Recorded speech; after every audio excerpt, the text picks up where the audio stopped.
ഒരു ഹായ് കാണിക്കൂ.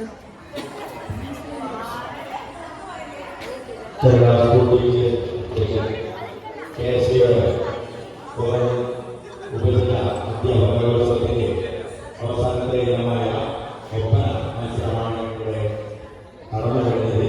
ഈ ഒപ്പന മത്സരത്തിന്റെ വിധി നിർണ്ണയത്തിന് വേണ്ടി കേന്ദ്രത്തിനെ സ്നേഹത്തോടെ ക്ഷണിക്കുക.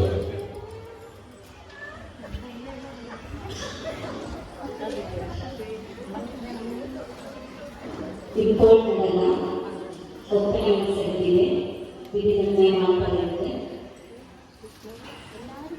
ജില്ലാതലത്തിലേക്ക് ഫസ്റ്റ് വരികയാണ് കോഡ് നമ്പർ 12.